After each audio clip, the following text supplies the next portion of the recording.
నమస్తే అండి. ఇక్కడ మన దగ్గర వారము కిచెన్ వేస్ట్ వస్తుంది గదా! ఆ కిచెన్ వేస్ట్‌ని బకెట్‌లోకి వేసేసి, వాటరేసి ఫర్మెంట్ చేశాను. దాదాపుగా 10 డేస్ అయితే అలాగే ఉంచేశాననమాట. టైం కుదరక మొక్కలకి ఇవ్వడానికి కూడా నాకు టైం అవ్వలేదు. కానీ యాక్చువల్‌గా మనము 4 డేస్, 5 డేస్‌కంతా మనము ఈ కిచెన్ వేస్ట్ అంతా బకెట్‌లో కలెక్ట్ చేసుకొని, వాటర్ ఫర్మెంట్ చేసి 4 డేస్‌కే మనం కొద్దిగా వాటర్ మిక్స్ చేసుకొని మొక్కలకనేది ఇవ్వాలనమాట. దాదాపుగా మాకి 4 డేస్ నుండి వర్షాలొస్తున్నాయనమాట. ఈ వర్షాలు రావడం వల్ల మనకేమవుతుందంటే, మొక్క మనం నాటుకుంటాం గదా!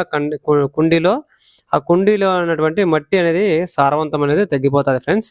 అందుకోసం అని జెప్పేసి మనము ఇటువంటి లిక్విడ్స్ అట్‌లీస్ట్ వారానికి ఒకసారన్నా వర్షం పోయిన తర్వాత గూడా మనం ఇటువంటి లిక్విడ్స్ ఇచ్చినట్లయితే మొక్క అనేది చాలా అంటే చాలా హెల్తీగా వస్తది.